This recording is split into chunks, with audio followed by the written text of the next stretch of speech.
Why, hello, folks. Danoby2 here. Thank you for joining me once again on a weekend, midnight run, shall we? Hello, hello. So it's a Sunday. Well, technically it's not Sunday. It's a Monday morning. I had originally had planned to share my thoughts and concerns on the DC Love scenario that we got thrown from the DC Fandom event that happened on Friday. So before I get into my on my sandbox here, let's do a couple check-ins here. We'll start with BMW. Look at you, 2 a.m. Chicago time, 48 degrees. That's kind of cold, kind of, sort of, maybe. Huh?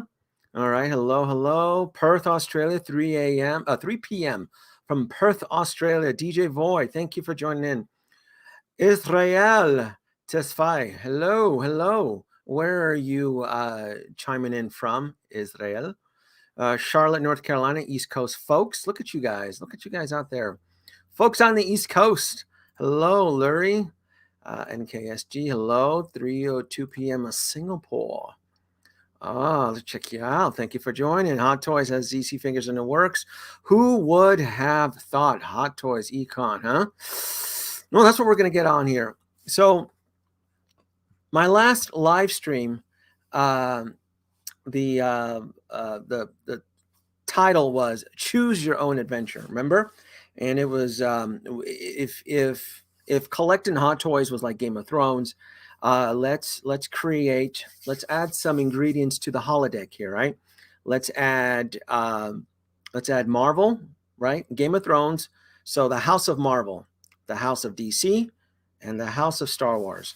So these houses are in constant conflict with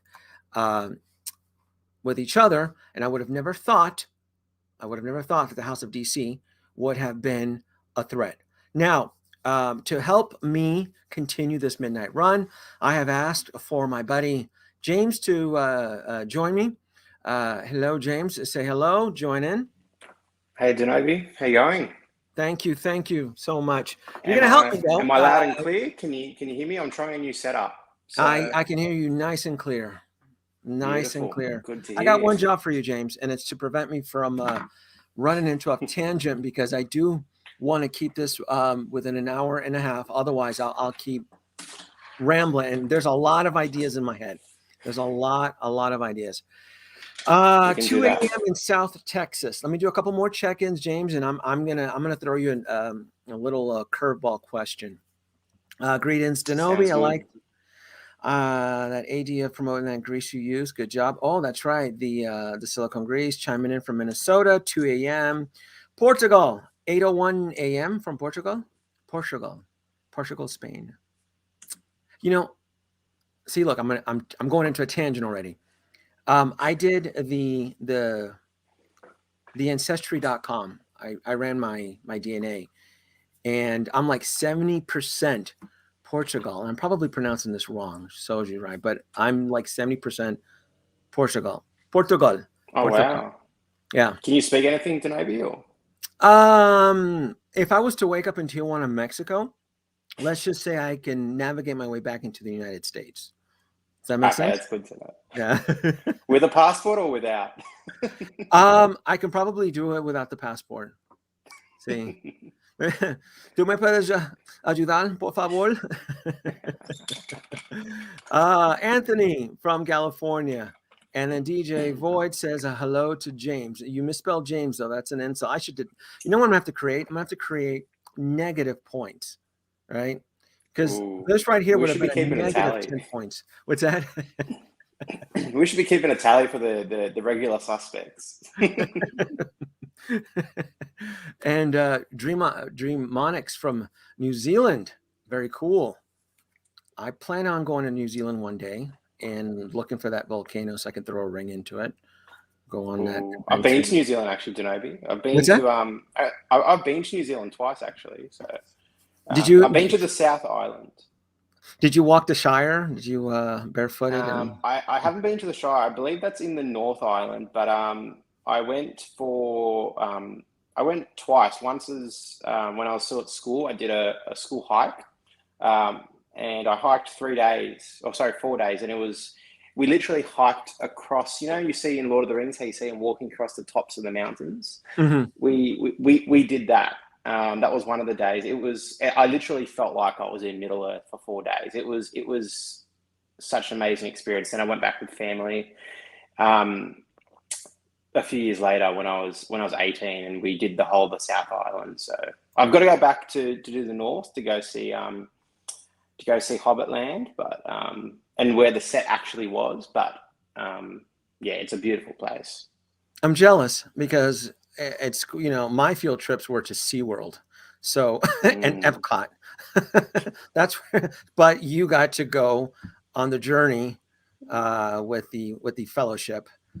Yeah. So I would probably say that would trump Epcot. I mean, Epcot was fun in the 80s, but I don't know. I probably would have preferred to would have hiked.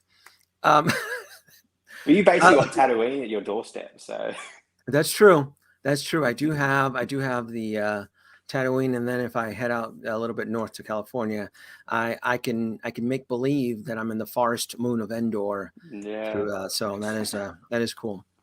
We should get to the why we're here, though. Why we're here? Because we're gonna.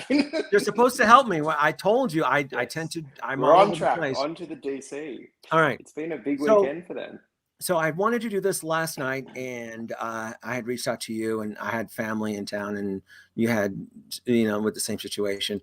But I'm going to start. No, actually, I'm going to throw the question to you. When you saw the Hot Toys announcement on Facebook and on Instagram that hey guys, we picked up the license to Batman, The Flash, and Black Adam, what was your first emotional reaction? My reaction was okay.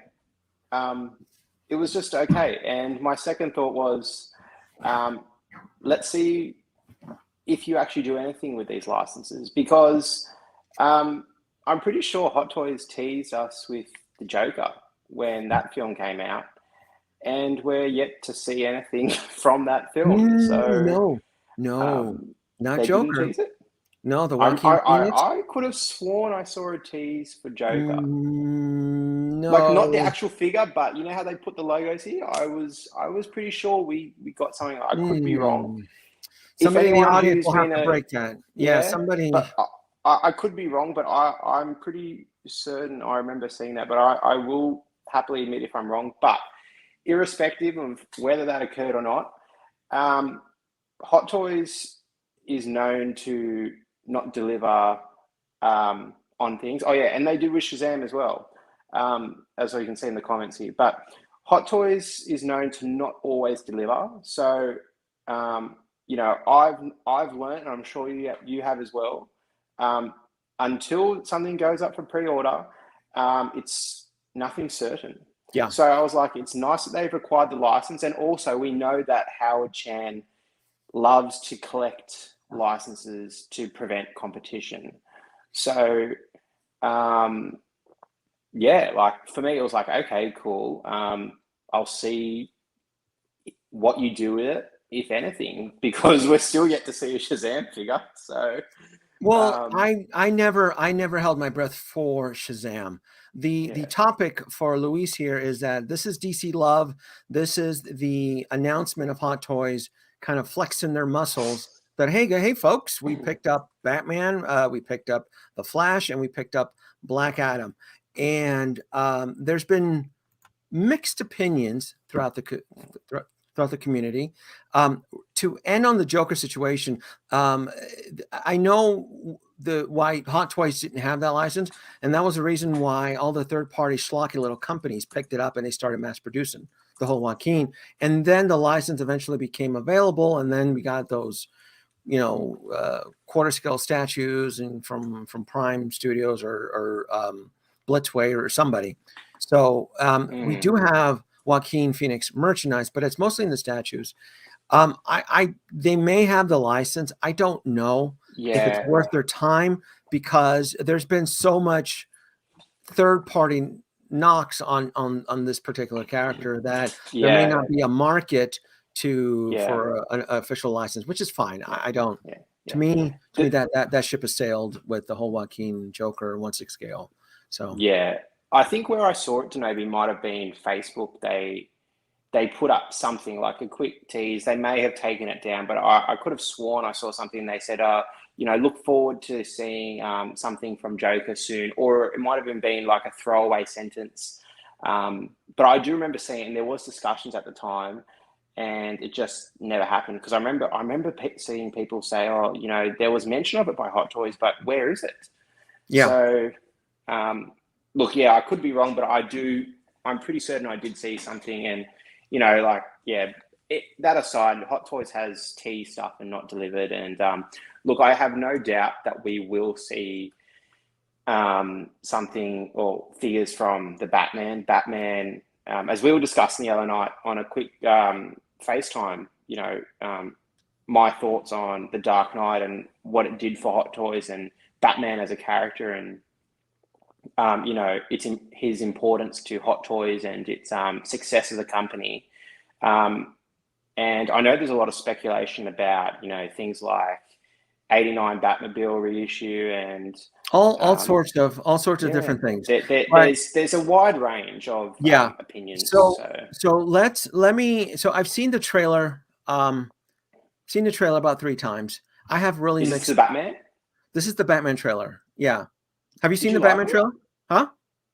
Yeah, I've seen it probably close to 40 times at this point. Oh, the trailer that was just released on Friday, you've seen it 40 times? The one that was released for the Batman, yeah. I've probably seen it close to 40 times. Really? Mate, I'm telling you now, I shed tears, and people can laugh or whatever, but I shed tears. This trailer right here. Hold on one second. This one here, you've seen this one. You've seen this one 40 times? Yeah. Dude, you really do like this film then. You're sold on Mate, it. I'm sold. Okay. I'm sold. Let's go back to the Instagram announcement, right? The Instagram where it was announced, because you said you were excited, right? Over that, right? That was your the one emotional when you saw it, you're like, wow. No, I didn't say sorry about that. No, I said okay. Okay. So you were okay. I was like, okay, cool, you've got the license, but that's why I said, like, Hot Toys doesn't always deliver. So I was like, okay, but just cool, okay. Okay, so we're gonna stop there. Okay. Okay, so it was just okay. So let me give some credit here, some love over to Lynch, because I'm gonna kiss butt to the super chats. Oh, Arizona time, check you out. You're in my time zone. Well, thank you for staying up. The storm is here. Thank you, Lynch. I still, in the last couple days, listening to my fellow streamers, there's I'm not gonna mention any names, but the storm is coming. Bullshit. The storm is here, and it's banging on the doors. So I'm still kind of getting a little bit irked when people, the storm will come in this. No, folks, the storm is here. Thank you, Lynch. When I saw that Instagram post of Hot Toys flexing their muscles, like, hey, look, folks, we got Batman, we got the Flash, we got Black Adam. I was terrified. That was my emotion. Like, I was scared. I was scared shitless. I really was. I'm like, this is because I never saw up until it never crossed in my mind, running my little simulations, to see DC as a threat to my wallet.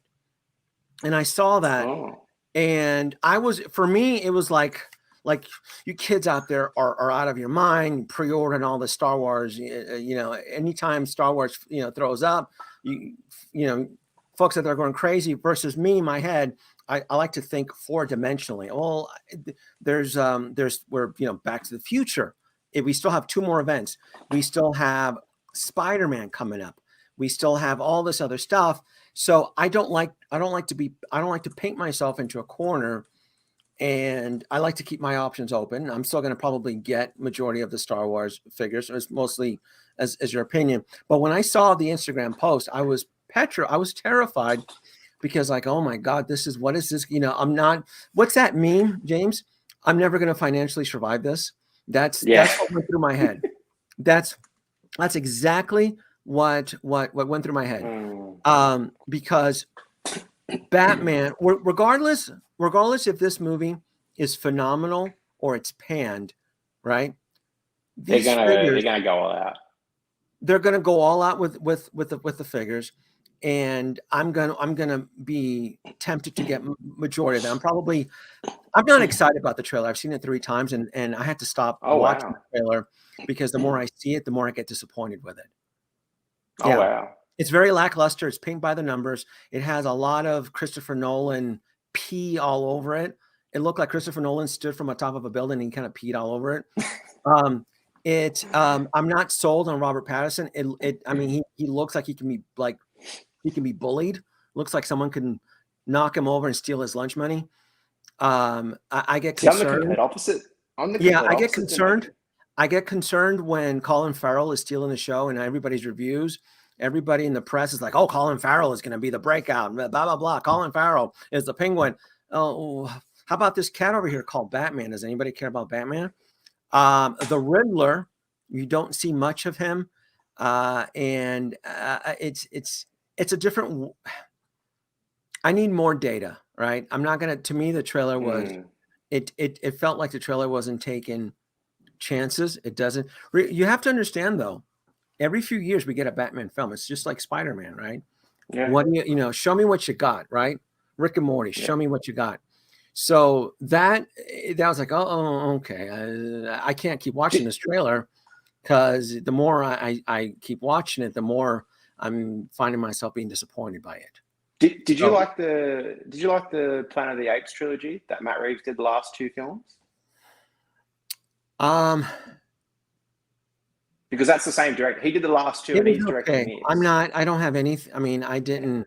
It was for me. They were good throwaway stories, and what I mean by a good throwaway story is that I'll watch it once, and I'll never ever. I don't have any. I love them. I've got enormous faith in Matt Reeves. The cinematographer is the same guy who did Dune. He's doing this, and from a filmmaking standpoint, the cinematography looks phenomenal. It looks ripped from the comics and brought to live action, and I like the fact that it's we haven't seen this sort of detective noir take on Batman before. And look, I do think that Pattinson's got the chops. People still harking on about Twilight, but he's done a ton of films since, and his performance in Tenet was phenomenal in my opinion. And I do have faith. The people that I've got the least faith in is Warner Brothers. If they're going to meddle with the film last minute. How many years ago was he playing the pretty boy vampire? Wasn't that just a few years ago? Was it where he was like where he had like the eyeliner and like the crystals and the pixie dust all over his face? Wasn't that? Well, the first film was 2008, and the last one was 2012. So really, 10 years. Yeah. That's the last time he played. It's been a long time. Oh wow, yeah. Okay. Oh, so maybe it's just me typecasting him. Okay, I'm just typecasting. And you know what he's done? He's done the small films and he's done the bigger films. He's been in Nolan films. He also did Harry Potter in the 4th one. He was in Goblet of Fire. He was Cedric Diggory. So he knows how to handle both the smaller and the bigger properties. And look, you may disagree. I think he's got the acting chops. And my biggest concern is Warner Brothers meddling behind the scenes. If they decide to, I hope they let Matt Reeves do his thing and not tamper with it. And I don't believe. So if there's one thing that we learned from the Rise of Skywalker is that no major conglomerate tentpole film is untouchable, because up until that point everybody thought, you can put anything on the name of Star Wars and you can do no wrong. You know, there were several points with the history of the Batman franchise where they thought they could do no wrong. And Batman is a franchise that has a flawed history. Now, I'm not saying that the film is going to tank or bomb or anything like that. What I want to share with the audience watching is that I wasn't wooed by it. I wasn't dazzled by it. I wasn't sold on it. Will I probably go see it in theaters? Probably. It didn't seem like it brought anything new to the table that I had already seen. And that may not be the director's fault. It could just be that Batman, the franchise, could be hitting a point of exhaustion, where you're just like, how many times are we going to, where the suit is. So I'm feeling that with the Flash, Danoby. I'm a bit like, and I love Affleck. Well, hold on now. I'll play devil's advocate. Yeah. The Flash has never had its own solo movie. The Batman has had multiple incarnations of his own movie. I know. The Flash. I know, but I'm saying in terms of Affleck in that film, and I love Batfleck, but I'm a bit like, you know, it's just there's a little bit too much Batman for me at this point. Now, some people might call me crazy, but that's just me. So too much Batman, including this one, then, right? Matt Reeves' one, right? Because you're saying it's too much Batman, right? I don't know. This one's wooed me, but it's just okay. Don't be a hypocrite now. Come on now. I know I sound hypocritical. I just feel with the Flash that they're trying to pull on the heartstrings of, you know, we've got Michael Keaton here and we've got Ben Affleck and we've got two Batman in one film. I like something like, I do like classic stuff, but I do like this new take. And I feel like they're potentially going to rest on nostalgia too much for the Flash. And I haven't seen enough yet to be sold on it. That's me. Okay. I haven't been sold enough. So you're using, so it's dude, you're killing me though, because you're saying that you're exhausted by too much Batman, but yet you're praising this one. I mean, you are essentially willing to fall on the sword for this Matt Reeves Batman, but yet now it's like, well, Batfleck and Michael Keaton. Hey, Michael Keaton is a national treasure. Goddammit, he is. I know he is. He could. People love him right now, and he's gonna sell. Remember, right? Remember, it's about selling toys. He'll sell. He'll sell for sure. There's no doubt about that. They're looking at, you know, what's going to sell in toys. You know, in terms of they're going to bring all the old fans back, people who haven't who. Michael Keaton is their definitive Batman. It'll bring them back. It will. But, all right, let's watch this trailer. I shouldn't get flagged because the trailers should be under public domain. So let's watch this trailer here. If you want me to pause it, just say pause. So let's watch this trailer. This will probably be my 4.5 times.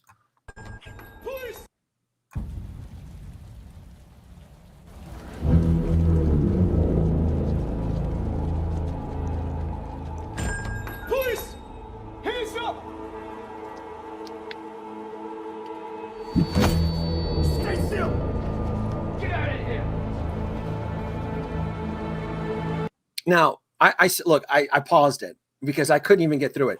So that right there is the Riddler, right? That right there is played by Paul Dano, the actor Paul Dano. This guy is brilliant. The last time I saw Paul Dano in a really good film was the one with the oil field. Do you know which one I'm talking about? Shoot.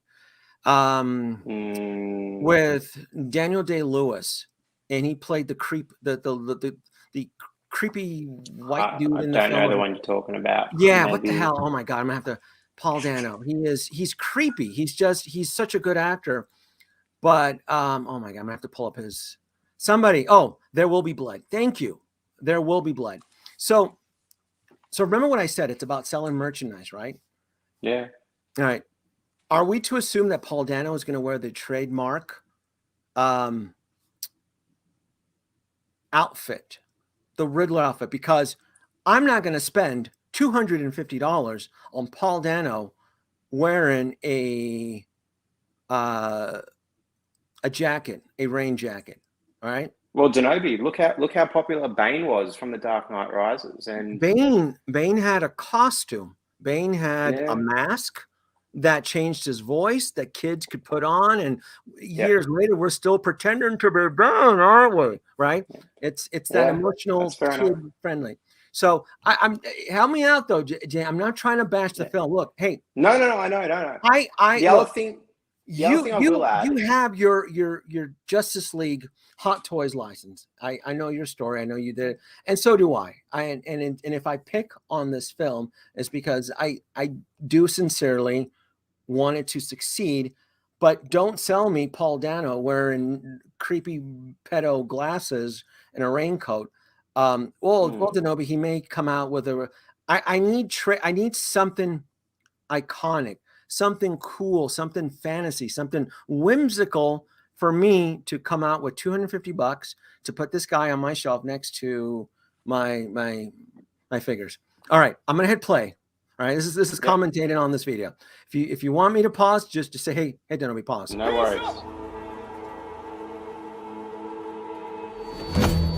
Stay still. See, sorry, just pause it for a second, Obi. I just remembered. So Right. I think I could be wrong, but you know, Edward Nigma, he did work for the police department, didn't he? Or originally? Well, different versions of Edward Nigma because his backstory keeps changing. So I'm assuming in this one, he may not. He may not. Okay. Be Well, part. Yeah. Well, that we don't know. This could be an earlier in the film, and you know, I do know that they're planning on doing a trilogy. That's the aim. So a lot of the other characters are in their early stages, and Reeves has said, you know, it's how the villains became the villains that they are. So you know, I think so long as we do get a sort of costume and something, you know, really nice for Riddler by the end of the film, I think he's meant to be the main villain. So long as we get that, right? There's two villains. There's Colin Farrell playing the Penguin, and then Paul Dano plays. Apparently, his role's quite small. Colin Farrell's. You think so? That's what I don't know. He's in heavy makeup, and he used to be an A-lister. I don't know. He's had a string of flops, but apparently his role's quite small. So you know, if they're planning to do a trilogy, then you know they could be keeping him around for, you know, down the track and building it up. But so long, for me, I understand completely what you're saying about the Riddler. So long as we get a sort of final form look, and he's in his, you know, Riddler attire, and you know, so long as the film obviously is liked and not critically panned, and you know, the costume's cool. Yeah, you understand. I mean, even though Batman Forever, that was released in 1996, was campy and hokey, there was a costume. It was a costume that most of us, that if they were to release a licensed version of Jim Carrey wearing that Riddler outfit, most of us would probably buy it. I mean, think about it. We're getting already a Val Kilmer Batman and a Chris O'Donnell Robin. So with the bat nipples, and people still love it. And people still love it. So long as there's a costume, as long as there's a costume, I think it'll be fine. So yeah, we'll continue.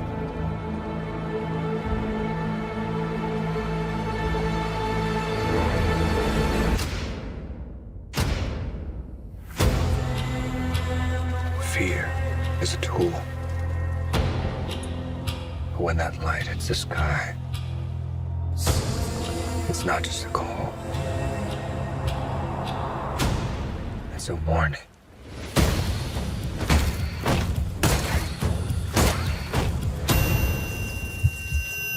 So I had to pause it. So you understand that if this sequence here gives me bits of deja vu, the ones, which one is it? Is it Batman and Robin, where these thugs they have like the skull faces painted and they're all under black light and it looked like a rave party? Was that Batman and Robin, or was that Batman Forever? Do you know what scene I'm talking about from the 90s? I haven't seen those ones for a while. That's probably So this is what I'm talking about. This sequence is like we've kind of seen this already. But anyway, let's continue.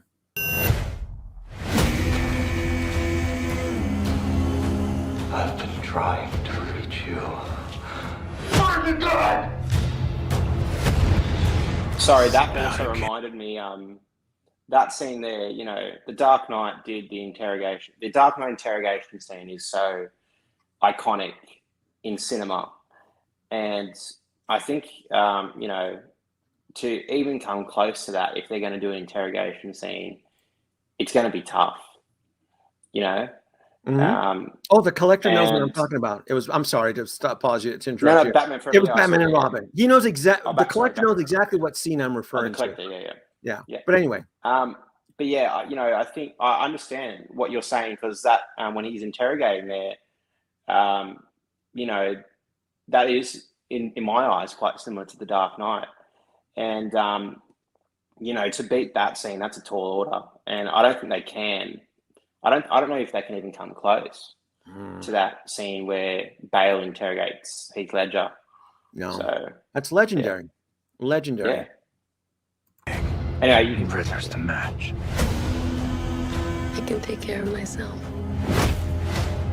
If this continues, it won't be long before you've nothing left. I don't care what happens to me. It's only gonna get worse for you.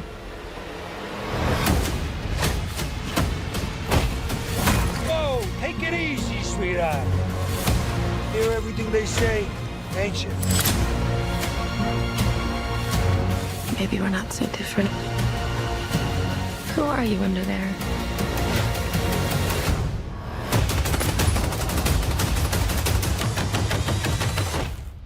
I'm vengeance.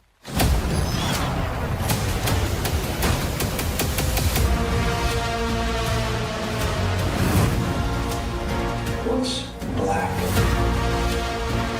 and blue and dead all over? You. Dick. I got you! I got you! Danoby, sorry, I was going to say, you're getting a bit of, I forgot what film it is, but I feel like Colin Farrell is channeling his inner Robert De Niro a bit there. It's the prosthetics, the look. I think, and here's the thing. You have to ham it up. All right. I get it. Even with the Christopher Nolan, I know he wanted it to make it serious and stuff like that. Christopher Nolan had brilliant. He casted brilliantly. Everybody made fun of Heath Ledger. Heath Ledger hammed it up, and he gave the best performance. Bane with what's his name, hammed it up. Hardy, that's iconic. Yeah. Who was the first villain? Ra's al Ghul. It's Ra's al Ghul. Ra's al Ghul. You're keeping it in a serious world, but even that first Batman film, it was hamming it up. Lewis, give a credit. Let me remove this for a second. Given the recent lawsuit with Marvel, do you see Hot Toys quickly shift into DC and Star Wars collectibles? I am not aware of the lawsuit with Marvel. I think he's talking about there's a lawsuit with basically the owners of the original who came up with the characters. After 30 years, it reverts back. You know, people. I think, to be honest, that this has happened. That happened with Superman a few years ago, I think, and the companies will pay them enough, and they'll basically shut up and take their money, and it'll be sorted. I don't think that's going to be an issue.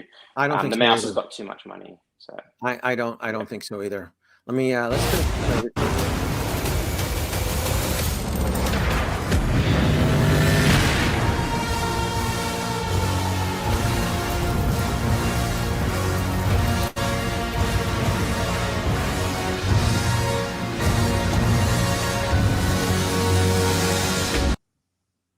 So, seeing the trailer, and I like to pretend I'm on the board of Warner Brothers, licensing and so forth. The only characters I see that are marketable here is Batman, the Penguin, and Catwoman, and that's it. I don't see any marketability from the Riddler, and the vehicle most likely probably won't be made by Hot Toys. I just don't see. He's also ridden a motorcycle, hasn't he? There's a motorcycle, but I don't know. We're gonna have to wait for tickets here. But if I had to guess, we're gonna get 3 figures out of that film. That's it. That's my bet. Here in Vegas, I'll put $100 on that bet.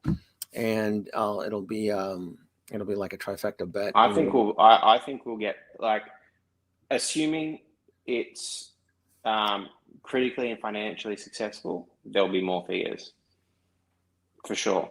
That's my opinion. I hope it I does reckon good. there'll be I hope it does good. I know it's slated for next year, right? Summer March next year. 22. March 22. March Yeah. 2022. Yeah. So Yeah. I wish it the best. Regardless of what I feel about Robert Pattinson in the Batman suit, I'm gonna most likely buy him, because my logic just tends to work a little bit different. You know, my logic with DC is very different than most other collectors, where most collectors either reneged or didn't get the Justice League or whatnot. I specifically got the Justice League because I saw the film. I enjoyed the film, but I saw the line as a fail, and I knew that we would most likely never see those characters again, and that's why I kept them. That's always been my same story. That's why when I saw Cyborg, oh my God, I get to complete my Justice League, ensemble. But which I never thought I'd be going back to that line. But I even the Last Skywalker sold tickets. It made money. It wasn't critically liked. It wasn't critically praised. It didn't make the money that Disney thought that they were going to make from it, and it was panned. But it still sold tickets. It still sold money. It still did it. So going off my initial reactions, I'm going to take my kids to see this Batman film. And if I had to predict, we're going to get 3 figures out of it. A clean version Batman. They're going to test the waters with the clean version to see if it sells. We're going to get Colin Farrell because I think he's going to ham it up. Collectors love ham. We love ham and cheese. Yeah. We're going to eat up Colin Farrell. The Riddler is going to be too creepy. He's giving off that pedo vibe. I don't think Hot Toys will make them. We're going to get if he gets a costume, I think he will, Danoby. Zoe, if he gets a costume, you got to give me the costume. Zoe Kravitz, she's hot. She's probably going to wear that skimpy cat outfit. She's great. I can buy her. I can put her in my Joker's Palace diorama. She can work the door. I don't know, serve drinks for the patrons that enter. So to me, that's an easy win for Catwoman. So I'm thinking 3 figures. That's it. What do you think? You think 3 or more than that? I actually think, Danoby, there's even a chance if the film does well and it's liked by fans, I reckon we could even get a quarter scale Batman. Because there is Hot Toys loves Batman. They love Batman. They love Iron Man. And as I've said to you before, you always say that Iron Man is the foundations which Hot Toys is built on. Well, before Iron Man, there was the Dark Knight trilogy, which laid the original in which Iron Man could build the kingdom and the empire that is Hot Toys. Okay. And we've now got two quarter scale Batman from different Batman incarnations. We've got two. So it's 2 from the same incarnation, but from 2 films. Yeah, the 2 Christopher Nolans. We've got 2 from them. Hey, now, just you can't swing the Batman IP and come on now. I mean, there's a reason why George Clooney doesn't have a Hot Toys version of him. Can you imagine a Batman version of George Clooney? You'd have to put like a bobblehead on him because he'd be bopping his head every time, you pose him on George Clooney. It just, remember Justice League, the Ben Affleck, was bent out of shape. I mean, I thought he was a phenomenal Batman, but again, I'm just being cautious. I'm not sold on it yet. All right. I'm not sold on it yet. Give some props here to Lynch. Going back to Louise, the attorney that is representing the Kirby Dittos in the States, just got the rights back Friday the 13th to the original creator. I think Marvel will pay them out. Yeah, I think so too. I'm not worried about that because in the end, everybody's going to get paid. And it's very common for a lot of these characters, the whole licensing and copyright to revert. It's going to be paid. Look, it's bills. It's paying bills is what that is. So I'm not too worried about it because in the end everybody's going to get their fair cut. Let me should we jump across to one of the other we're going or, yep I'm adding I'm going to switch it right now. We're going to the Flash right now. Where is the Flash? We're jumping to the Flash. All right.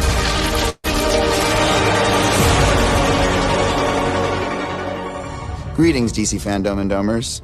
Ezra Miller here. All right. I love how eccentric, how freaking wacky, bonkers. Can you imagine going clubbing out with this dude?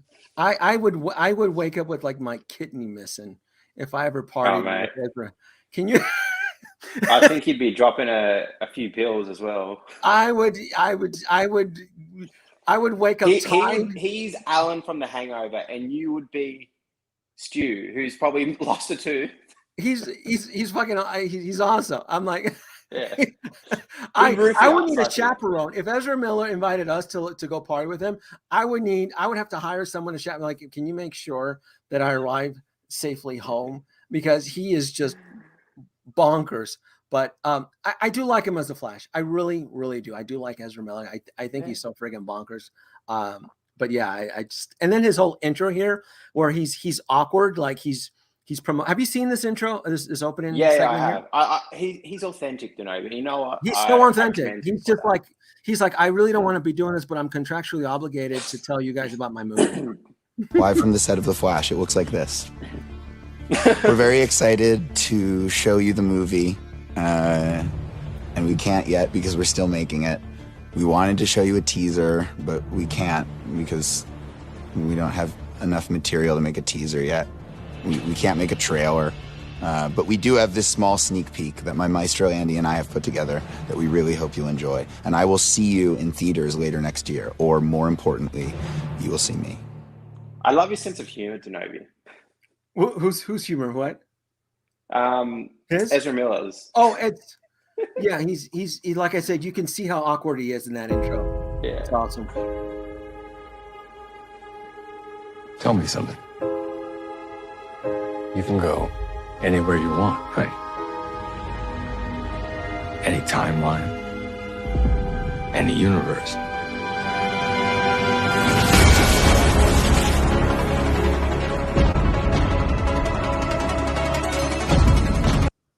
So, you know, that's a Hot Toys right there. That's neon.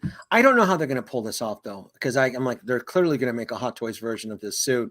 I just don't know how Hot Toys will pull it off. If it's going to be black light sensitive or actual fluorescent tubing light, I don't know. But this is definitely do you like the suit? Walking. What's that? You like the suit? I think the suit is cool. Yeah, I honestly do. Yeah. See, for me, and I'm probably in the minority here. Mm-hmm. I'm not sold on it yet. For me, it's not. I don't know. It's just on the suit for me. On the suit. Yeah, I'm not. Yeah. Well, here's the thing too, though. Here's the thing too. This is cobbled up footage, just like Ezra Miller said. This suit design can still change. Very common, you know. So, but if this is the early draft, I'm sold on it. I am. I'm thinking it's going to change because the whole Flashpoint suit on the comic books was, I mean, but it's been done in the show. It's the little module in the chest. It's very different how he's able to travel through time to help him accelerate. So I'm assuming there's good luck in the MacGuffin. Riley Ramirez also says the mask looks a little weird, which that also, we see it later in the trailer, that is what really bothered me as well, the mask. It just, to me, it looked like he was cosplaying as a Flash with that mask. It didn't look, but you know, it is still early stages, so I understand that. So,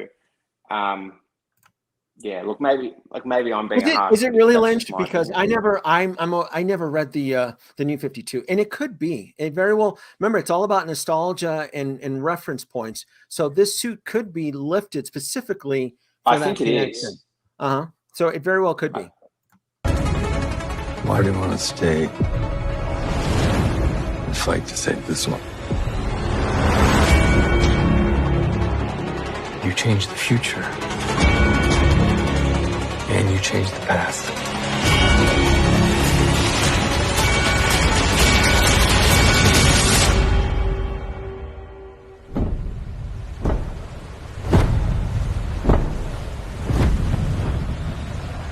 Are you in?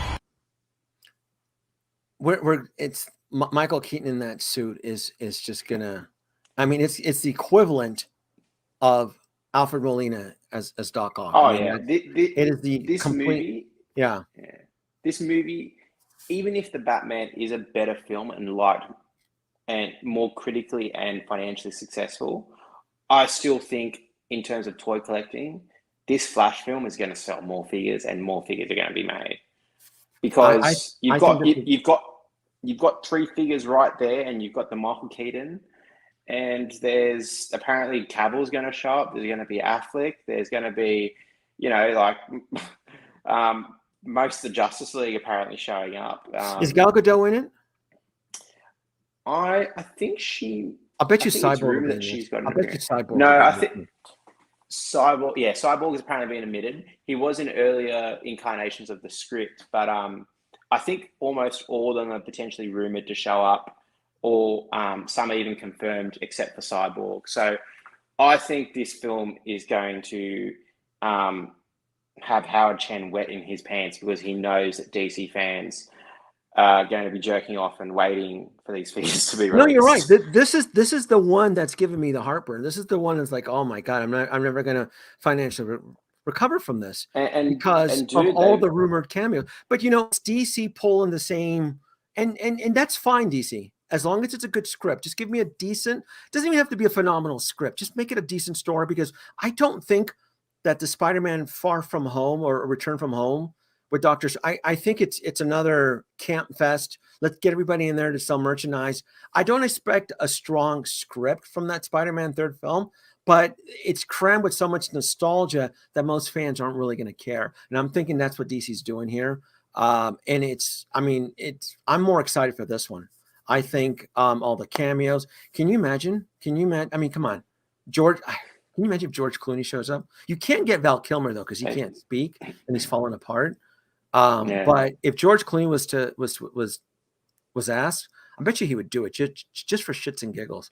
Hey, George, you want to show up a cameo? Even with Val Kilmer, the thing is that Peter Cushing was dead and they brought him back for Rogue One. If Val Kilmer gives his blessing and says, just CGI me in there, you don't know. That's right. That's right. The technology is there. So if they want to go all out, and the thing is with this film was originally meant to come out. This film has been in development for, I don't know, forever. This film was meant to come out before the Spider-Man multiverse film. But now Marvel's beating DC to the punch. So DC, they know that they need to come in swinging, and they need to come to play if they're going to if they don't want to be compared to Marvel and be like, oh well, Marvel did it first. They need to bring their A game, and it needs to be done properly. Otherwise, it's just going to be like a rip off of people are going to say, "This is just Marvel did it first." Yeah. That's just how it is. Let me ask you this: when you see this, who do you think of? Oh, what did I do here? Hold on 1 second. Back to the. Sorry. Now go ahead. What was your question? When you see this sign, who do you think of? In the DC world? No, when you see cross arms, if you're thinking of a comic book character, who do you think of? Because it's Wonder Woman crossing her gauntlets. I think of, and I've asked a whole lot of other people as well, and they think T'Challa, Black Panther. Wakanda Forever, but that's in the context of Marvel. And the DC world, it's Gal Gadot. If you go like this, just to a lot of people. I've asked a lot of people, and they said, "Oh, you're doing the Wakanda." Forever. Well, yeah. If you're not saying anything, I'm sorry. I was thinking more of the. Yeah, I guess this is Wonder Woman, and then and Marvel. My point is, Marvel has beat. They beat DC to the punch on a lot of things. And they outdo them in some. Even if DC does it first, sometimes Marvel outdoes them. The whole thing with Civil War. Civil War was born out of the fact that, Disney found out and Marvel found out that DC was doing Batman v Superman, and so then they turned Captain America 3 into Civil War. And I think that whole little spat is long and behind them. I think they've taken a different path. They're giving their directors a little bit more freedom. The Justice League director's cut was a huge success for HBO Max. So they're going, Warner Brothers was always a studio that was known to give directors the most creative freedom. And then when it turned into that little, USA against Russia type spat, that type of Cold War, it really, it didn't help Warner Brothers. And I think the pivot was the Joaquin Phoenix Joker, where it was made on such a low budget that a rated R film on Joker breaks $1 billion. I'm like, oh, well, we gave him all this freedom. I forgot the director's name. I'm like, we need to go back to that. And I think that's Todd Phillips. Todd Phillips. And so I'm thinking this one. So I think with the Matt Reeves Batman, I think he's been given a lot. I don't think the studio's been meddling with him. I think he's been given a little bit more creative control. I think who's the director on this one? I knew it. I just didn't have it. I had his name as well. The Flash 2022 director. Andy Muschietti. Director. Who the hell is he? Andy Muschietti. Andres Muschietti. Yes. There you go. And Andres Muschietti. And I want to say he's been given a little bit of creative freedom. I'm going to pull up his roster here without taking up too much time. Oh, look at that. He directed Mama. He directed It. He directed both It and It Chapter 2. So the Flash film is under a good director. It just is. And same thing for Matt Reeves for his film. But this is the one that's going to really break my wallet, because I think Hot Toys is going to do the exact same thing that they've done with Star Wars, and they're going to hit the print button on every character that is seen. We know we're going to get a Michael Keaton. They may whip up the old tool and press for the Batman 89 Batmobile that was made 13 years ago, 2010 or 2011. It was released a year before I started, so 2010 or 2011 when I jumped into collecting. You saw the different versions.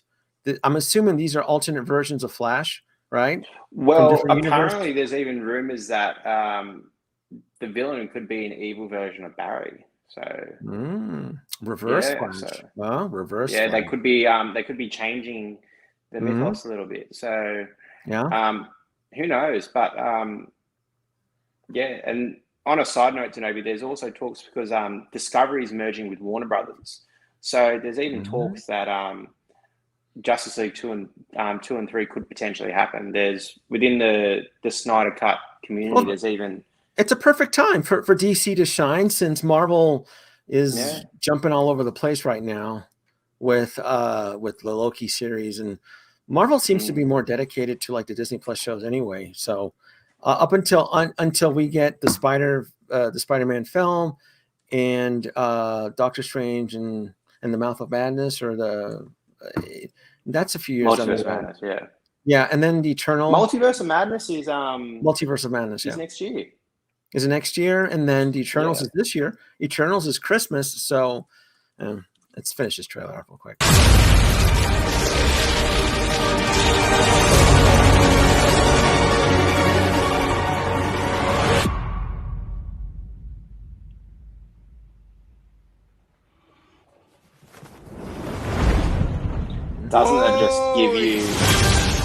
Doesn't that just make you smile? Mm-hmm. I would buy it. They were going to cut it before they pulled it off. Yeah, I would buy it. If Hot Toys decided to re-release the Batmobile, I never got it. I mean, it wasn't because I missed my opportunity. It was just it was released before I started collecting Hot Toys. So, we got spam bots here. Block user. Here we go. Blocked. We got the robots. I think it's the first time I've ever gotten robots on my stream. Delete the spam troll. Thank you. I got it, Legend. I saw it. I don't want to get flagged there. I would eat up the Batmobile. I would love to get a Michael Keaton in the old version, not. Yeah. Oh God, I wonder if they're going to do a young CG version of Michael Keaton from the 80s. Wouldn't that be, or not the 80s, from the 90s? I wonder if they'll do that. I think they I could. hope I they think don't there's do a that. lot of things that are on the cards. Yeah. Ben Affleck. I'll eat it up. I'll eat it up. If the film is a huge hit, we'll get it all. And you know, Danoby, the Ben Affleck Batman figures have sold so well. Oh yeah. For Hot Toys, and Yeah. there's been behind the set images of Batfleck stump double on Batpod, and I think if the reissue of the Dark Knight Batpod sells well, it'll just be more ammunition for Hot Toys to do more Bat related vehicles for these newer films. I've never been against it. I've always been conservative with the Justice League or the whole DC line. But can you see yourself going gaga for some of this stuff here? I mean, for any characters from the Flash, or is it just I'm going to stick with the Matt Reeves Batman for now? Look, it's hard for me to say. I haven't seen enough of the film. Yeah. It's hard. It really is hard for me to say. I'm undecided. I may just stick to the Matt Reeves. If there's like cool pieces that have great shelf presence, like Batfleck on a Batpod, I would consider getting that. I think I would get the Michael Keaton Batman. Even though they're for me, I grew up more on the Dark Knight films, that was when I was a teenager and stuff. The Michael Keaton one is just so classic that I skipped out on those ones. When they came out, I think I wasn't collecting, or I still could have got them at a good price. But I've sort of fallen out of love a bit with DC. Not so much love, but my hype isn't there as much. So if my hype is reinstilled with these films, and my confidence in Warner Brothers, I'd be more inclined to buy it. And that's why I'm potentially going to go back and get the Justice League line now, if I can get stuff at good prices, because At a good price, yeah. the Snyder Cut reinstilled faith. Yeah. In that, yeah. Yeah, so I'm pretty easy. Yeah, you just make a good film, and you can grab my dollars. It's the same thing for Shang-Chi, where I was very skeptical about the film, and then I saw it. I'm like, wow, this film is fun. I want these characters now. Yeah. And that's why the Rise of Skywalker didn't do well. Like, it made money, but the fans didn't, overall didn't like it. And that's why the Mandalorian line's done so well. Fans overall, the general consensus is it's a great property, and people love it, and people want to have figures in their collection from a film that they love. So, because they relate to the characters. Who, guys, was your favorite Batman? God, that's tough. That is tough. If I had to pick a Batman right now, I would say Ben Affleck. I would. And then Michael Keaton. Even though I saw Batman 1989 in theaters, I would probably say Ben Affleck and then Michael Keaton in second. But it's a toss-up. Yeah, it's crazy because I remember in 1989 that whole Batman craze. I remember my mom, my brothers. I mean, you kids out there don't know what it was like. It was bonkers. This film was huge, and I remember that we didn't have a lot of money, and I remember that I wanted everybody at school, they were wearing a Batman t-shirt, and we couldn't afford one because these t-shirts were really expensive. These t-shirts were about, I remember an official, so there were knockoff t-shirts, and there were officially licensed t-shirts. And I remember telling my mom, like, Mom, I want an official licensed t-shirts, or the kids will make fun of me because it was really bad. I remember in school, the peer pressure that kids would check if you had a fake Batman t-shirt. And just to kind of give you an idea, and I remember, and I forget a lot of things, I really do. But I remember in 1989, an officially licensed Batman t-shirt was $25. in '89. It was $25 plus tax. And I remember my mom giving me excuses like, well, you can get it here and I can get it. And I was like, Mom, it has to be official. Has to be the real deal. Man. And I never got one. I mean, I think this is one of the reasons I get all the toys that I couldn't afford back then, because I'll never forget that. I remember we didn't have the money. And I remember like, Mom, and I got to have an officially licensed, because the kids will make fun of me. I think I was in middle school in '89. I was in middle school. So it was crazy. You don't understand. The Batman thing was crazy. But I like Keaton, but I think the Ben Affleck is a Gen Xer like me. I've seen his career grow. I've seen him from Mallrats and stuff like that. So I was very proud of Ben Affleck getting the role. Well, everybody, I'm like, because I was like Kevin Smith. Like I had confidence. I'm like, dude, you won an Oscar for Argo. You can pull this off, man. What do you? Because he was like, I don't know if I can be Batman. I'm like, you're full of shit, Ben. You won an Oscar. You're a great actor. You earned your right. You can pull it off, and he did it. And the only reason he stepped away because you had that wacko Josh Whedon. Yeah, Josh Whedon had to go in and pee all over it. So and I'm pretty certain that Batfleck signed up because there was the 5-film arc that Snyder had discussed with Affleck, and I think he knew that it would be 4 or 5 films that he'd be in, or and that would be it. And he obviously liked the script, liked the story, and he thought it would be a great I think he said his son loves Batman as well, so, and he loves the character himself, so. I think it was like, it's not going to be like the MCU when you've got to do, like 10 films or whatever, he knew it would be 3 to 5 films and he'd be done. So, because, he's obviously, he loves doing those, those Academy sort of films as well. And he loves directing as well. So I don't think he wanted to tie his whole life up with Batman. He was happy to dedicate a few years of his life to it. But, I don't think he wanted to dedicate, 10, 15 years. So I'm not the only one, right? I'm reading the comments. I'm not the only one that dealt with the nasty peer pressure of Batman back in '89, right? And I'm seeing some of the comments. We ate it up like it was powerful. Like this film blew the world. I mean, it was the year 1989 was known as the sequel year. That was the year that the studios pumped out sequels to some of their best films. 1989 had like a Lethal Weapon sequel, Back to the Future Part 2, Gremlins 2. There's like a whole roster of films that came out in 1989. The Indiana Jones and the Last Crusade, Ghostbusters 2. Was Ghostbusters 2 or is it 1990? One or the other. But anyway, it was known as a sequel year. Yeah.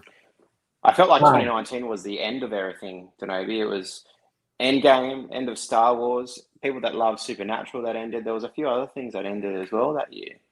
There was a lot of things ending in 2019, like finales. Look, I'm not the only one. I know I'm not the only one, man. I remember, and I forget, James, I forget everything.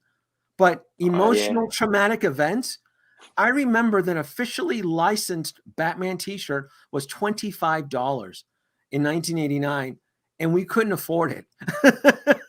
It was crazy. But look at that. I'm glad I'm not the only one. And then there were knockoffs being sold for like $10. And I'll never forget it. Like kids were mean. Like they would make fun of you. And I'm like, I'm not wearing it, Mom. I'm not wearing a fake t-shirt. You can't. I thought it was the end of the world. See, thank you. We're going to turn this into a therapy session now because I know I'm not the only one. Should we jump to Black Adam, Danoby? Because let's jump to Black Adam. Oh, thank you. All right, put me on. We got half an hour. Thank you. All right. Black Adam. Where's Are you feeling a bit better from that therapy session? I feel better. I really do.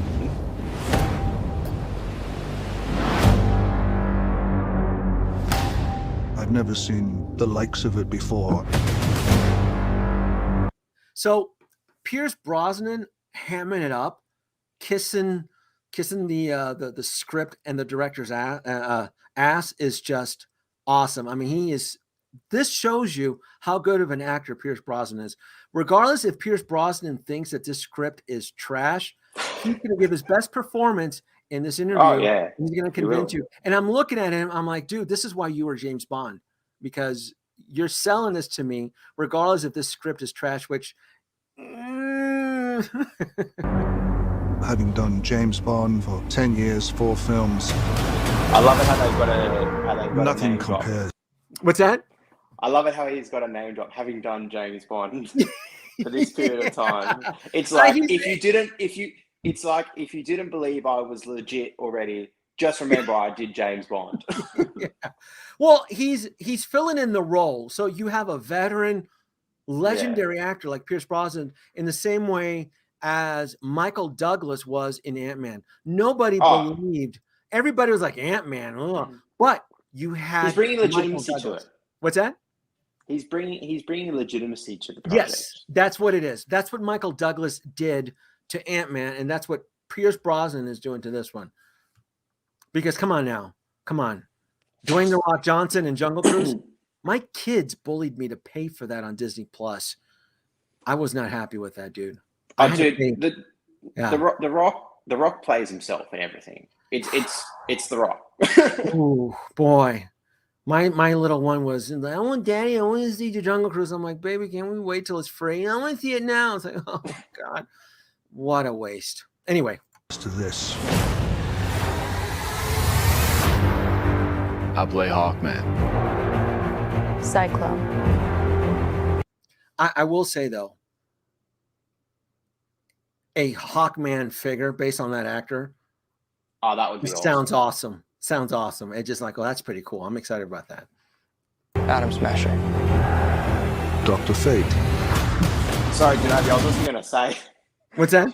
Going off the price of the last Captain America figure, the Sam Wilson, by the time this film comes out, they're going to be charging like $400 for a Hawkman figure. Oh, it's going to be, but I still think licensing has a lot to do with the price. Yeah, the DC license is pretty cheap. Yeah, I'm thinking the DC license for these no-name characters and actors, because remember the first from Sam Wilson from the Falcon, from the first Falcon to the second, was like $100 increase. It was. Yeah, I swear the first one was like $270, $275. It was just bonkers. That was Disney and the actor like, hey, we need to get paid. Yeah. Leading the whole charge is Dwayne Johnson. He's more brutal, uncompromising, fueled by the. Was that artwork? Was that from the Scorpion King? Did anybody else make that connection? Did you make that connection? I'm like, oh, he's doing the Scorpion. Remember, I did think of that. Yeah. I'm old enough to remember the promo stills for Dwayne "The Rock" Johnson plugging the Scorpion King. They thought the Scorpion King was going to be the cat's meow, and then that film came out, and you're like, what the hell was that mess? Depths of his pain. He's Black Adam. Black Adam. That sounds like a porn name too, doesn't it? Also, I remember when The Rock did Hercules, and I remember seeing a featurette, and he said, I gave it my all. This film, like my acting is on a next level, whatever. And I remember I went and saw it with my mum, and I was like, this is the most wooden acting I've ever seen in my life. I was like, what the fuck? Yeah. Yeah. Look, there's only so much juice he can do. I mean, he keeps getting bigger in every film. He's clearly pumping something. I mean, yeah, I mean, you look at him from Star Trek Voyager season 5, where he battles 7 of 9 in that arena. You probably don't even know what I'm talking about. Did you know that Dwayne "The Rock" Johnson was in an old episode of Star Trek Voyager? Yeah. Yeah. No. He was small. You look at him there in that show to now. Yeah. There's some artificial funness going on there. If he doesn't do a film, based on bodybuilding, maybe if he plays Ronnie Coleman or something before he stops juicing and before he, shrivels up, like he needs to do a bodybuilding movie, you know, are based on the Mr. Olympia competition. He needs to, like, I don't. if anything. Yeah, well, it's not That's even what about he's the built money. for. Well, you know what it is, right? It's a flex move. He wants to be a superhero. It was one of the interviews. Oh, He wants to. It's not. I don't. At this point, it's not about the money. He's one of the highest paid actors. It's that he wants. He wants his own to, franchise. he wants a He super. wants Yeah, to- he wants to be Superman. He wants he wants to have that superhero persona. Has he ever? He's never had a Hot Toys made on him. No, he has. He the G.I. Joe. Oh yeah, that sold poorly, by the way. That's right. Yeah. That But did still, not he does sell. have a Hot Toy figure. Yeah, he did get on. Yeah, that's still, you can still find that at retail on eBay and stuff.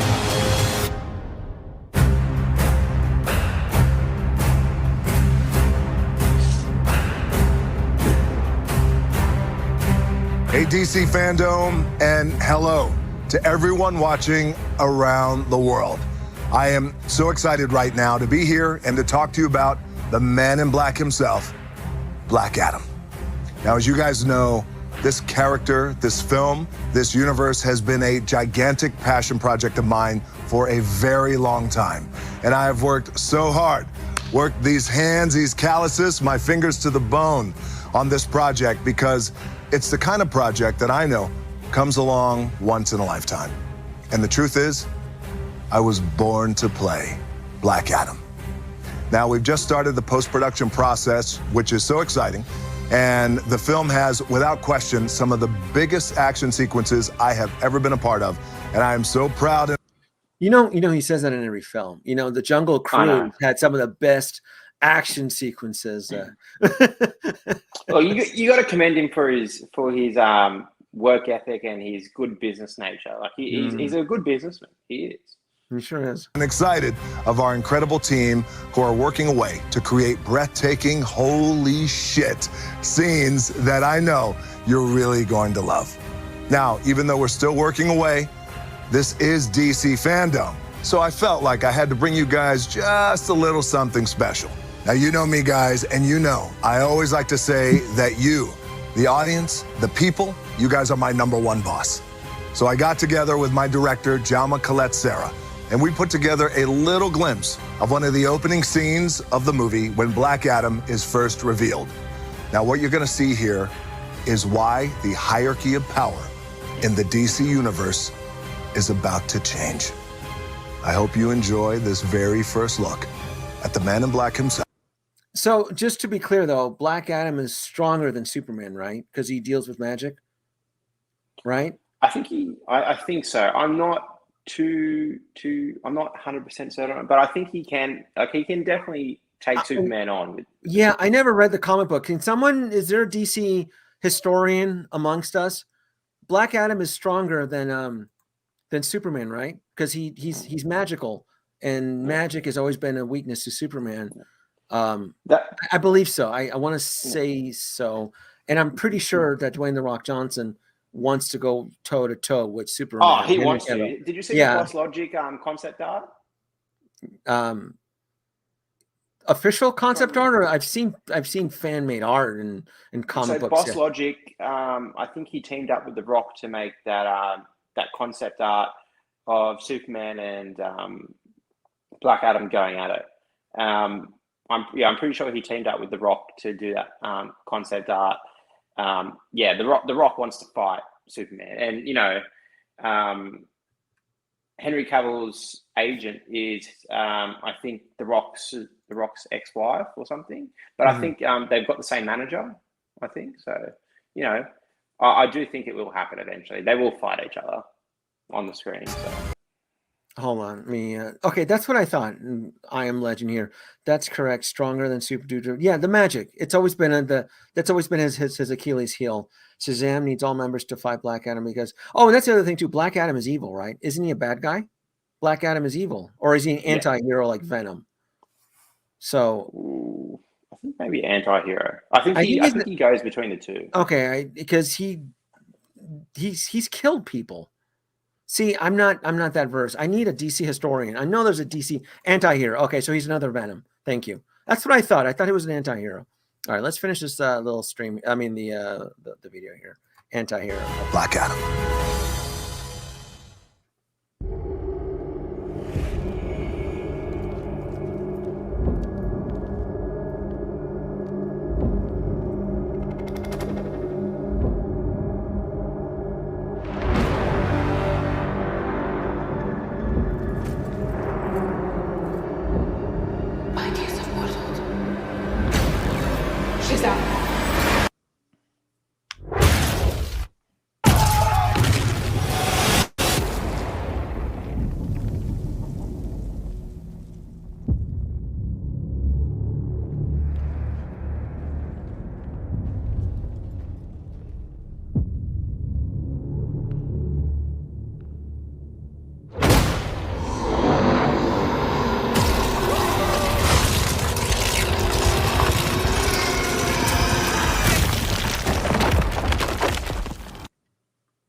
Yeah, that's pretty evil, Riley. That's pretty.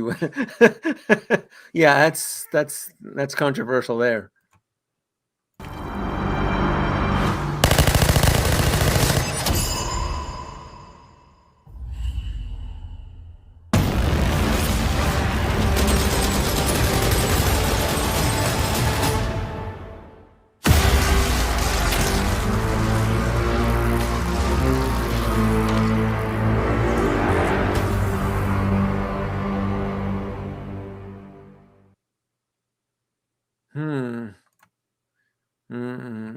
Hot It'll toys. be.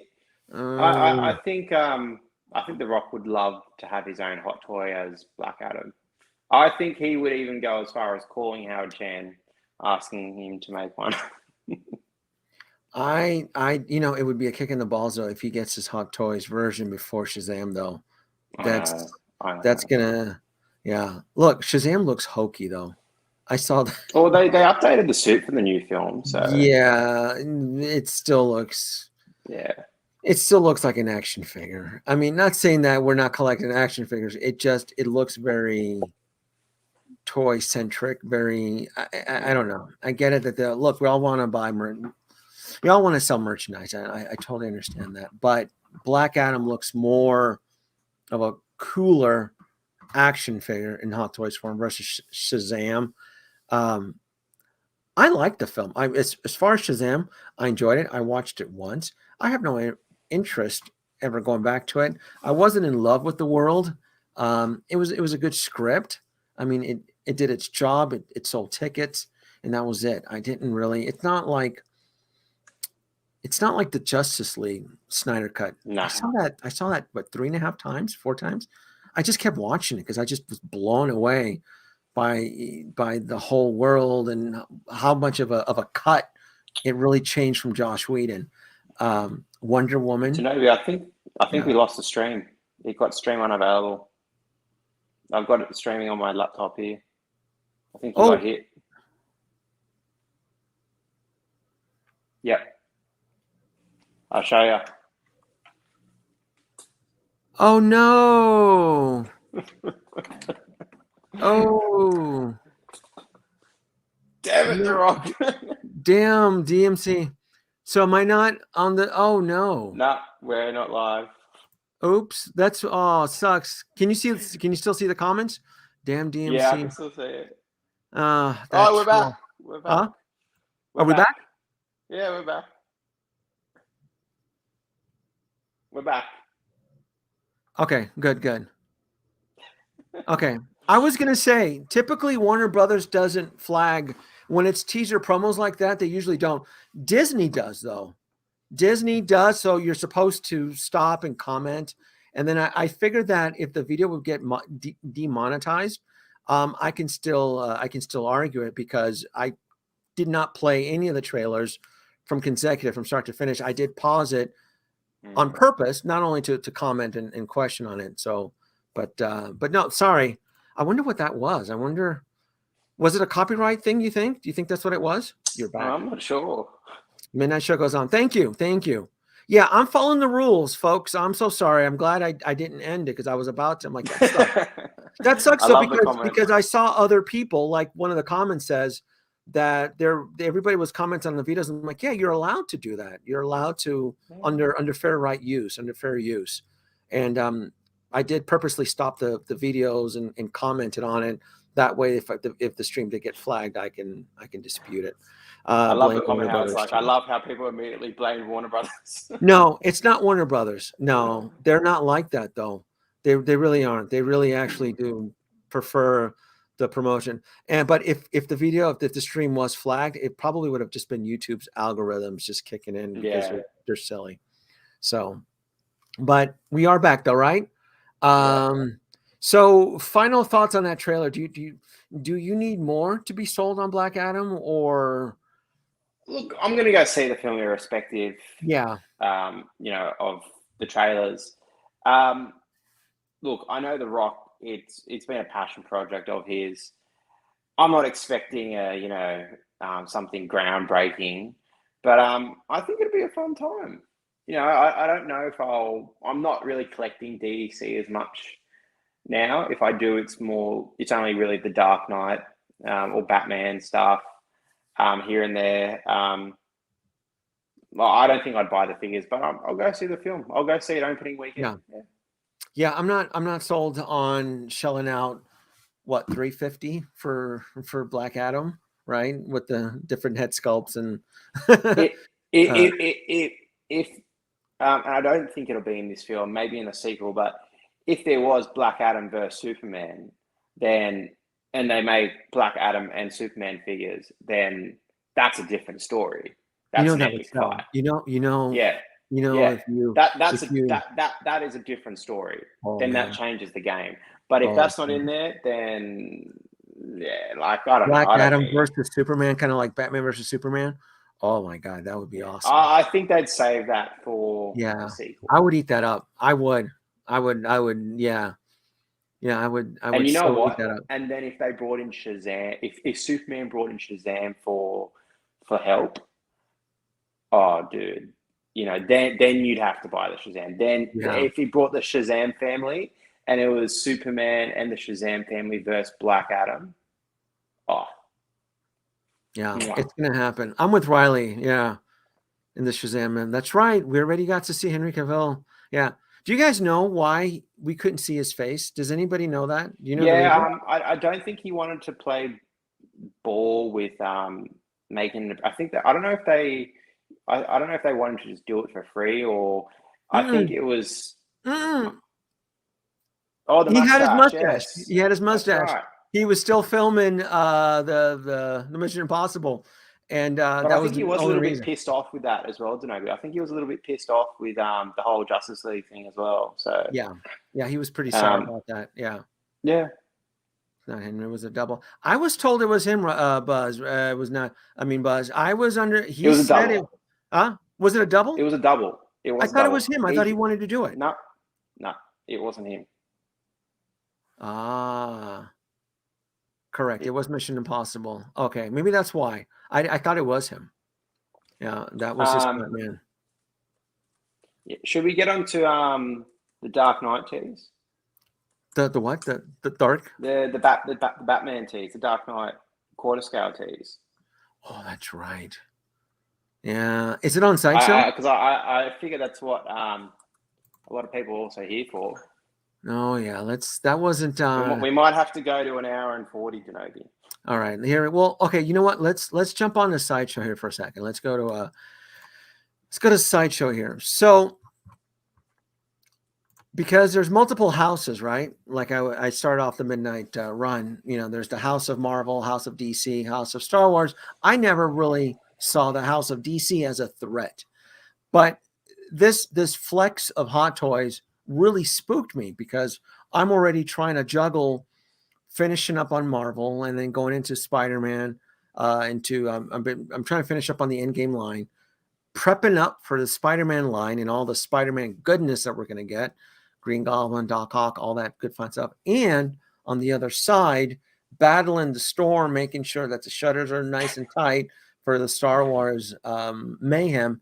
That you're battling a war on two fronts, mate. It's when the amount of denial that exists in the Star Wars in the Star Wars universe. There was somebody DC's been slowly building, Danoby. They've just been in the background. Like if you look now, like there's a fair few figures there, and there's a lot coming. With the properties coming, they're going to they're a silent assassin.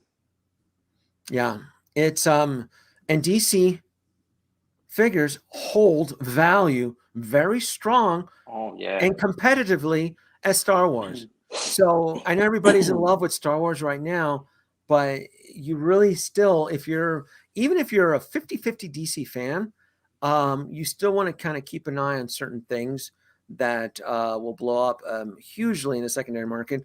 Like even with the first release of the Nightmare Batman, I still think that the Nightmare Batman Superman 2-pack, I think it's being made in a small batch. I think once that gets released, I see that. I even see the Christopher Nolan reissue because it's a new generation of collectors now. It's been 10 years. So if you were 15 years old 10 years ago and you have disposable income, you can now enter the game of burying your money into expensive action figures now. Harley Quinn, the game, I just pre-ordered her off of I don't even want to give them advertisement because I feel like I Alter Ego. I pre-ordered them on Alter Ego. I feel like I kicked Alter Ego to the curb by mentioning them so many times. And Sideshow says, "Oh, Danoby, you love Alter Ego so much, Danoby? Well, hold my beer. Use the website. A lesson." I can see Sideshow like, oh, you like Alter Ego, huh? Let's go talk to them, boys. Let's go talk to Alter Ego. Let's see what's going on over there. Look at Wonder Woman. She's not even been released yet, and she's already on wait list. One of her versions. That's what people getting it for the Justice League one. Oh, of course. Justice League. Absolutely. She's a great filler. She is a legitimate great placeholder if you're building the Justice League. Now with Cyborg back in action, you're gonna, you got Nightmare Batman there, you got your Superman, you have majority of the Justice League. We're gonna get another Flash. You're gonna get another Batfleck as well from Flash, so oh yeah. Yeah, I'll eat up. The Flash is my biggest threat. The Flash is the one that's going to break me. I can act conservative with Black Adam and the Matt Reeves Batman, but the Flash is my biggest threat right now. And they're going to give you an Ezra Miller unmasked sculpt. Mm-hmm. You know it. Yeah. And if Grant Gustin appears, his Flash figure is just going to shoot up on the aftermarket even more. So the pre-order for the quarter scale was teased on social media. Were you surprised by this, Danoby? I was actually, because I wasn't, because I had been told a few weeks ago that quarter scale Batman had been removed from display at Secret Base. So I knew it was coming. But there's been multiple versions of a quarter scale Christopher Nolan Batman, though, Christian Bale. I know. So I don't understand why we need another one. This would be the fourth or the third. I'm telling you, dude, there's been multiple versions. So I was kind of surprised. Like, why do we need another Christian? Oh, it's the Christian Bale resurgence and the whole Christopher Nolan. I'm like, I guess. Dude, they're going to finish. They are going to finish this Dark Knight reissue line. Like that they're going to. They're going to put out. They've probably got a list of things they want to either reissue or do 2.0s of, and they're going to put them all out because, as I said to you, I said before Iron Man, there was a Dark Knight trilogy. By the time 2014 rolled around, we'd had 4 Heath Ledger Jokers already made. 2 of them were DXs. We'd had 2 DX Batmans made, plus some non-DX Batmans from, obviously Christian Bale's Batman. I still remember how, I know the 2.0 of, what's it called, Two-Face hasn't sold till, but I remember how crazy the prices for Two-Face were back in the day on the aftermarket. They were crazy. Mm-hmm. How many Batmans do you have in your collection right now? Do you have any Batman girl? So I have got the DX11, the Bank Robber 2.0, and I've got the Batman Armory. That comes with both Alfred and Bruce Wayne. That's the one I have. Yeah, go ahead. Yeah. I did own the Bat Pod. At one point I had to sell. I was very young and we got into a bit of financial problems. And I did have the Two-Face 1.0.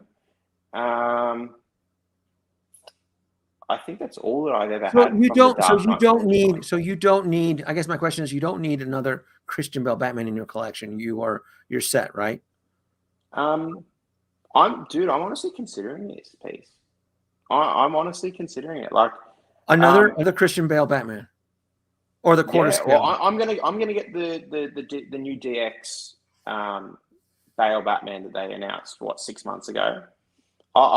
This one here. I'll pull it up. Yeah. This one you're referring to. This one here, This is the 3 this Yeah. one here, right? Yeah, yeah. Because Danoby, I don't know if I've ever told you this, but when I got into Hot Toys, I hadn't fallen in love with Star Wars yet, and they hadn't started making Back to the Future figures. So my original end goal with Hot Toys was collect and finish the Dark Knight trilogy line. That was my original goal, and I still love the Dark Knight trilogy. I probably sit down and I don't watch Batman Begins as often as I'd like, but I do probably watch the whole trilogy probably at least once a year. Yeah, I have one. I have the Christian. I don't need another. I'm happy leaving this ship. The whole Christopher Nolan. Yeah, we're on different paths when it comes to this. And and that's fine. Yeah, that's perfectly fine because you're somewhat conservative with DC, as I am, as I suspect most collectors are, because there's so many different Batman variants and so forth. I have one Christian Bale. I'm fine. That being said, though, it's not saying I wouldn't buy more Batmans. I would love to have a Michael Keaton Batman in my collection. I'll most likely fall prey to the Matt Reeves Batman. But I'm not building an armory, a hall of armor of Batmans. I don't have the space.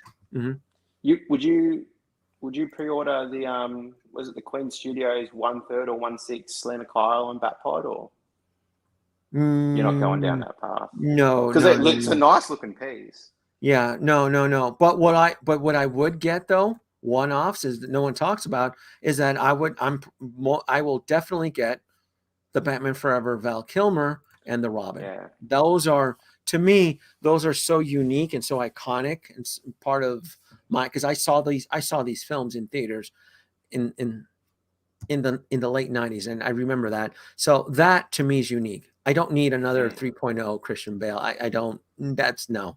And if you're a new collector and you missed out on that opportunity, I think it's a wonderful opportunity for you to enter the collection with a really new and improved advance of Christian Bale. But we're entering now a new timeline of all these Batmans coming up.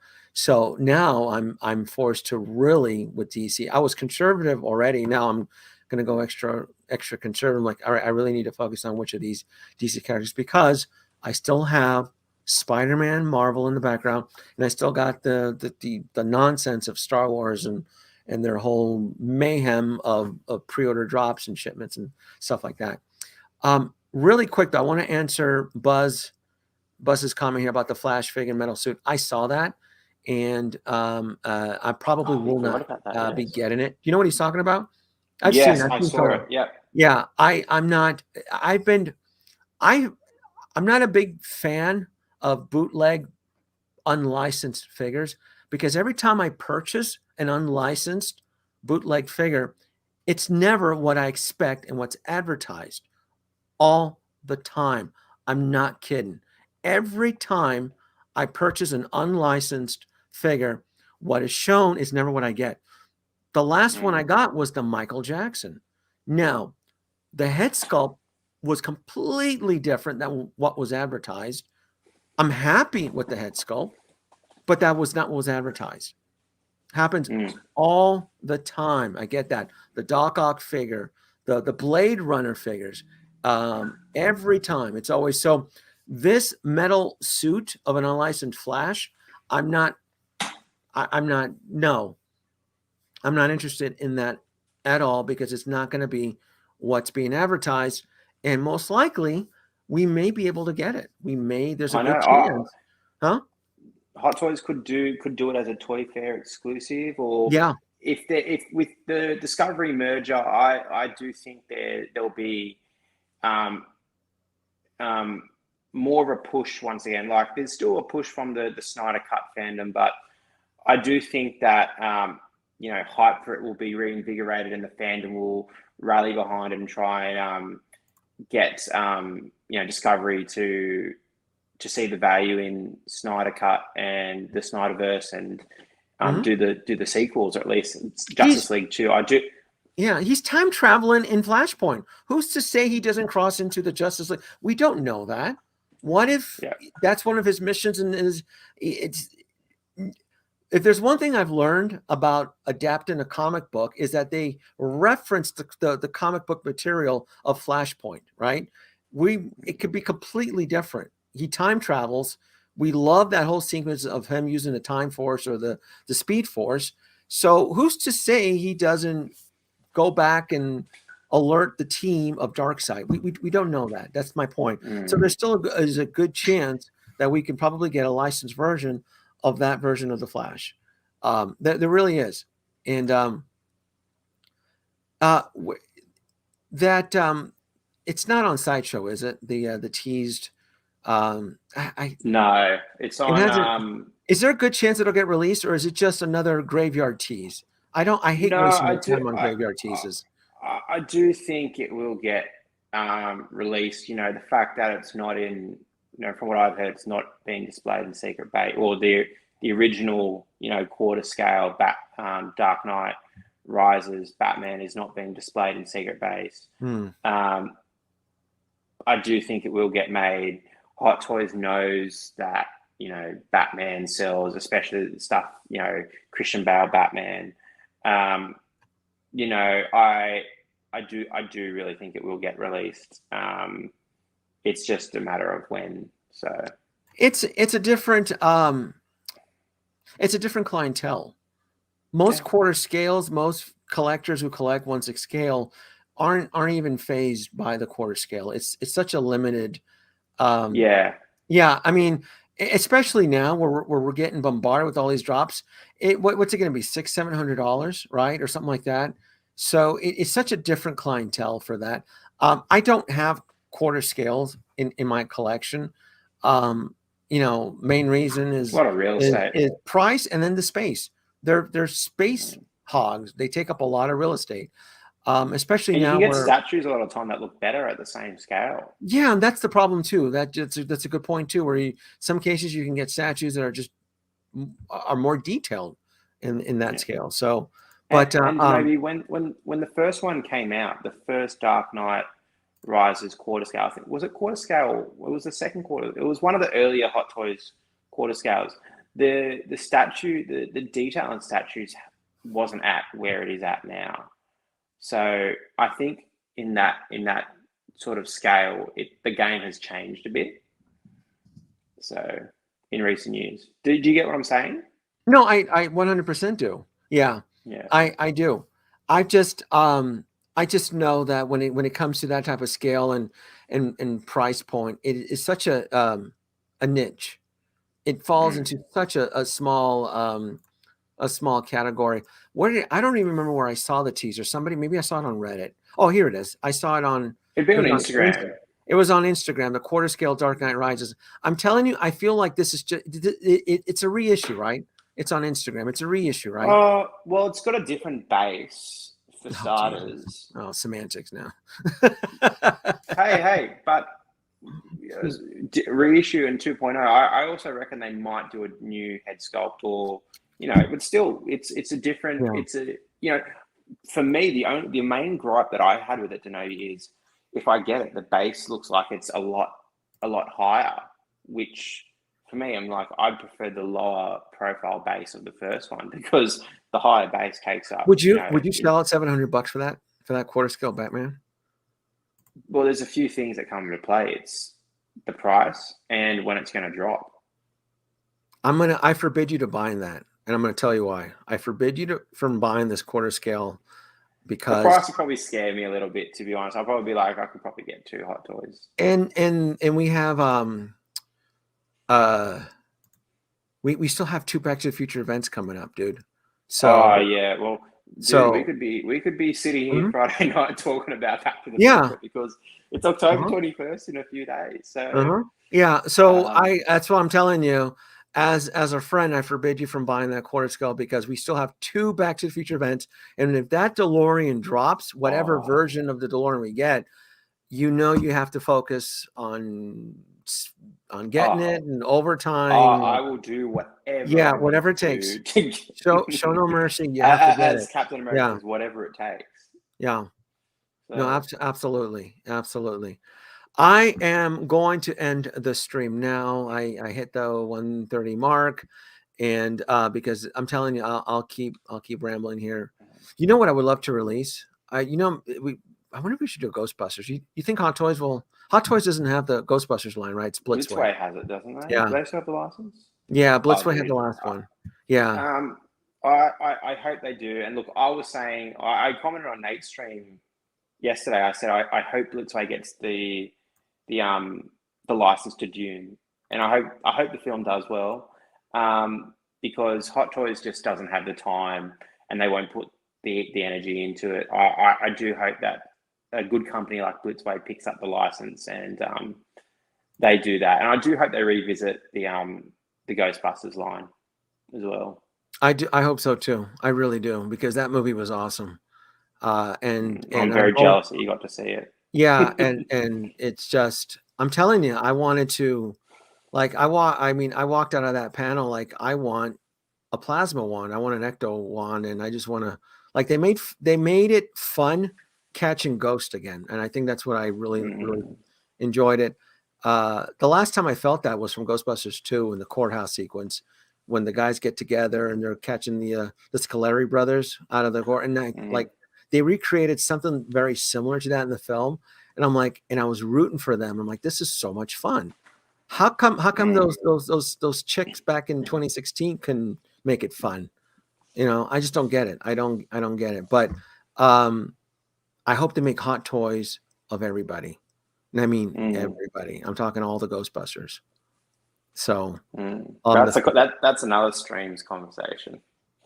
So I won't. I was not Ivan Reitman, his kid, Jason Reitman. Yeah, Jason Reitman. Yeah. He swore everybody. He made everybody in that panel swear. He goes, "Look, you guys are going to see it.